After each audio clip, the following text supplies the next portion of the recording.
अभी तक हम लोग क्या कर रहे थे, वेक्टर का इंट्रोडक्शन पढ़ रहे थे नहीं। अब हमको जानना है कि दो वेक्टर ए और वेक्टर, यहाँ देख रहे हो वेक्टर ए और क्या है, वेक्टर बी है, जो कि incline at an angle theta है। ठीक है, इसके बीच का एंगल कितना है, थीटा है।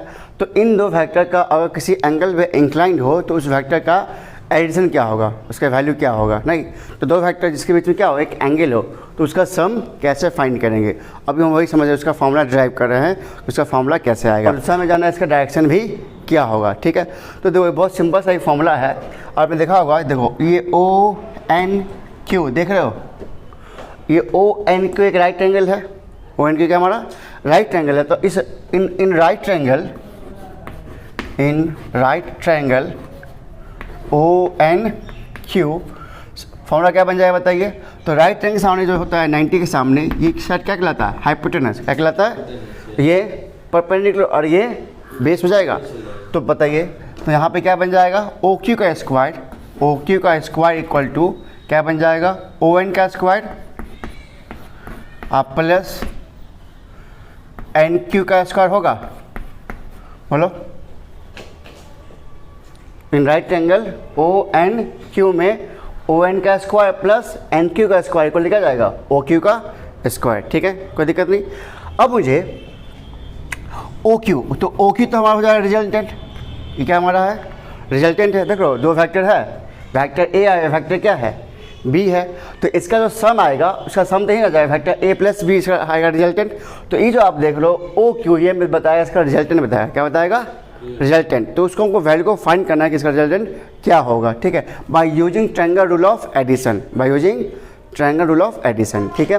अब मुझे देखो इस ओ एन में हमें ओ पी तो दिया हुआ है, फैक्टर ए दिया हुआ है, लेकिन हमारे पास पी एन है क्या, नहीं है, और नहीं हमारे पास एन क्यू है, नहीं ना है।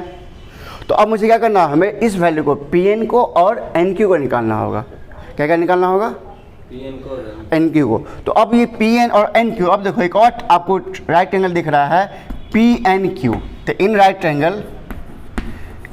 ट्रायंगल कौन सा, पी एन क्यू।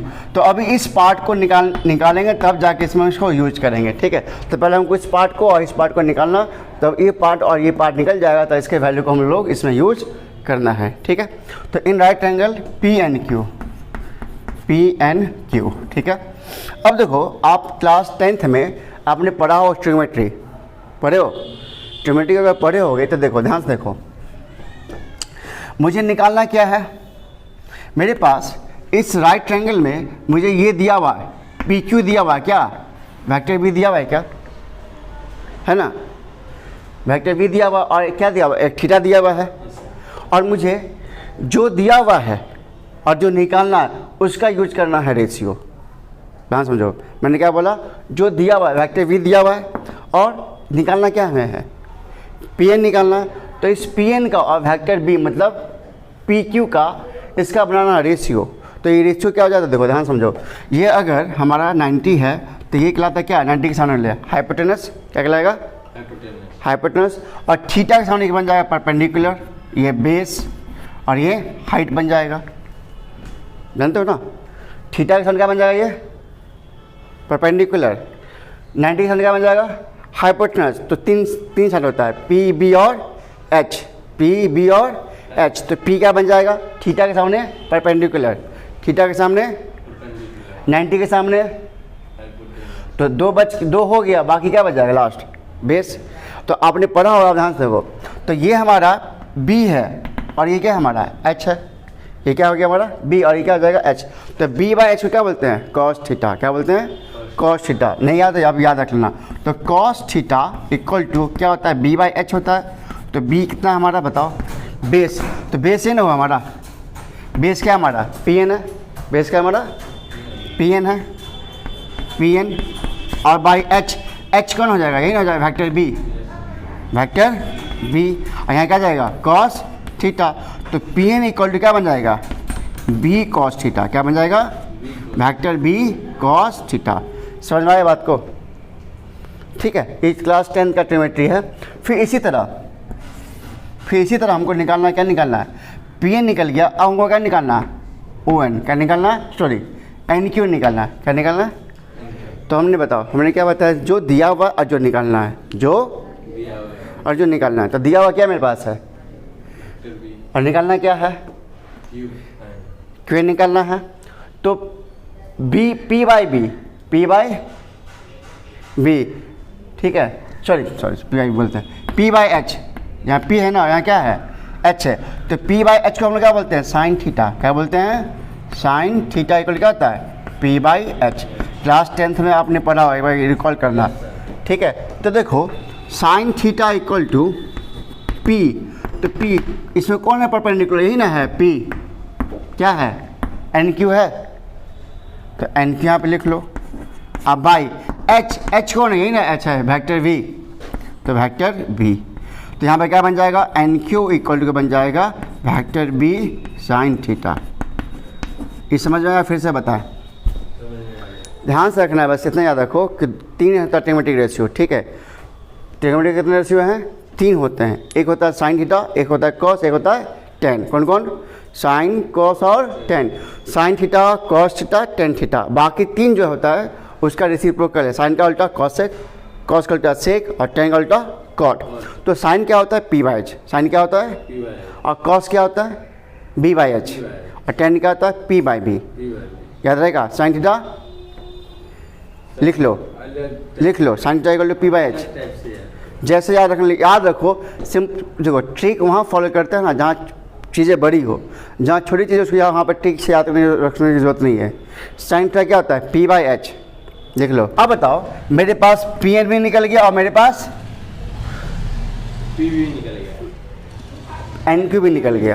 तो इस पी एन को और इस एन क्यू को अब क्या पुट करना है, इस वाले में देखो, है ना एन क्यू, है ना, इस वाले में हमको वैल्यू को अब पुट करना है। चलिए वैल्यू को हम लोग पुट करते हैं इस साइड से। यहाँ लिखा हुआ ना ओ क्यू, तो लिखते पहले ओ क्यू का स्क्वायर, ठीक है। ON का स्क्वायर, हाँ, ओ एन का स्क्वायर और प्लस एन क्यू का स्क्वायर, ठीक है।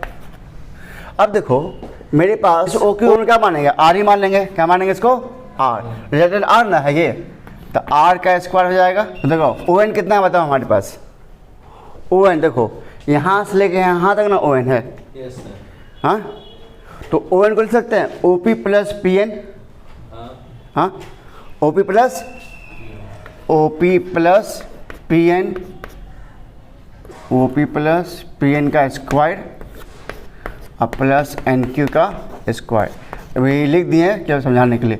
अब देखो आर स्क्वायर, तो ओ पी कितना हमारा पता हमारे पास, ओ पी क्या हमारा मतलब ए ही है, इसका मैग्नीट्यूड ए है, मतलब डायरेक्शन को हटा रहे हैं क्योंकि हमको केवल निकालना है मैग्नीट्यूड निकालना है। क्या निकालना, मैग्नीट्यूड, ये तो डायरेक्शन हो गया, डायरेक्शन में हटा देंगे, तो यहाँ से लिखेंगे ए प्लस और पी एन क्या है हमारा, बी कॉस थीटा, एरो घटा देना है क्योंकि हमको केवल निकालना है मैग्नीट्यूड, ठीक है। और एन की तो यही है बी साइन थीटा का स्क्वायर। इसको पहले ब्रेक कर लेते हैं, vector R square equal to A square plus B square cos square theta, A square plus B square plus 2ab, 2ab cos theta अब प्लस ये हो जाएगा B square sine square theta, ठीक है। फिर एरो हटा दिए हैं, चलो तो अब यहाँ से हो जाएगा आर स्क्वायर इक्वल टू, अब चेक लो, यहाँ से ध्यान से देखो, ये बात देख लो और ये देख लो, दोनों में बी स्क्वायर है क्या, इसको अरेंज कर लेना। तो लिखो वेक्टर ए स्क्वायर प्लस देखो वेक्टर बी स्क्वायर, ठीक है, कॉस स्क्वायर थीटा अब plus B square sine square theta, इसको अरेंज कर लेते हैं, और प्लस 2ab कॉस थीटा। हमने बस क्या किया, अरेंज कर लिया इसको और इसको एक तरफ लिख लिया एक साथ, ठीक है। अब देखो दोनों में क्या कॉमन आ रहा है, बी स्क्वायर, तो यहाँ से हो जाएगा आर स्क्वायर इक्वल टू क्या बन जाएगा, वेक्टर ए स्क्वायर। अब देखो आपने क्लास 10 में पढ़ा होगा कि अगर यहाँ से हम बी स्क्वायर कॉमन ले ले तो यहाँ पे क्या बन जाएगा, कॉस स्क्वायर थीटा अब प्लस साइन स्क्वायर थीटा, अब प्लस क्या बन जाएगा 2ab कॉस थीटा होगा। और sine square plus theta plus cos square theta value का मान कितना होता है 1 होता है, तो ये हट जाएगा यहाँ से। Yes sir. तो क्या बन जाएगा आर स्क्वायर इक्वल टू बन जाएगा A square plus B square plus 2ab cos theta. Clear. अब देखो हमको आर ना निकालना है, यहाँ आर स्क्वायर तो क्या डालेंगे रूट डालेंगे, क्या डालेंगे रूट। तो यहाँ पे आर इक्वल टू हो जाएगा root under A square plus B square plus 2ab cos theta. तो ये जो आपको देख रहे हो आर जो वैल्यू आया है, ये वैल्यू कब निकालेंगे, जब दो वेक्टर when दो vector A and vector B are incline at an angle theta, at angle theta. दो वेक्टर्स के बीच में एंगल हो, क्या हो एंगल, उसका रिजल्टेंट क्या आएगा। नहीं अभी तक सिंपल से वेक्टर को ऐड कर रहे थे, लेकिन अगर दो वेक्टर एंगल पे हो, किस पे हो एंगल पे, तो उसको कैसे ऐड करेंगे, नहीं उसका रिजल्टेंट क्या आएगा, तो उसका रिजल्टेंट यही आएगा। तो आपको जब भी अगर दो वेक्टर का जो कि एंगल पे हो उसका अगर हमको निकालना और रिजल्टेंट क्या आएगा, तो उसका रिजल्टेंट हमको यही यूज़ करना फार्मूला। समझ में आया। तो ये फार्मूला किस चीज़ का है, दो वेक्टर जो कि क्या हो एंगल पे हो। पहले जो सिंपल तो बहुत सिंपल रहता था, नहीं दो वेक्टर को सिंपली ऐड कर रहे थे, नहीं लेकिन ये जो वेक्टर है वो क्या है एंगल के ऊपर है, किसके ऊपर है एंगल के ऊपर है। तो उसका कैसे वैल्यू को फाइंड करें, उसका मैग्नीट्यूड कैसे फाइंड करेंगे, तो उसका ये रिजल्ट है root under A square plus B square plus 2ab cos theta. This is the resultant of two vectors inclined at an angle. इसको अब लिख लीजिए। तो बी साइन थीटा, क्योंकि हम लोग डायरेक्शन फाइंड कर रहे हैं, और ओ एन क्या लिख रहा है यहाँ पे ओ एन। तो ओ एन क्या जाएगा, ओ एन आ जाएगा वेक्टर ए, मतलब ओ पी प्लस पी आएगा, और ओ पी कितना हमारा है वेक्टर ए और प्लस पी एन कितना हमारा है B, vector B cos theta, vector B cos theta. यही हो गया हमारा डायरेक्शन। तो टेन थीटा इक्वल टू हो जाएगा हमारा, टेन थीटा इक्वल टू हो जाएगा vector B sine theta by vector A plus vector B cos theta. This is the direction.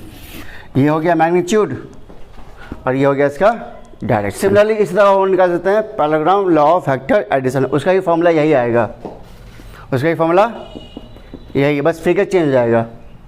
फिर क्या करना है चेंज हो जाएगा। पहले इसको लिख लो फिर समझा रहे इसको भी।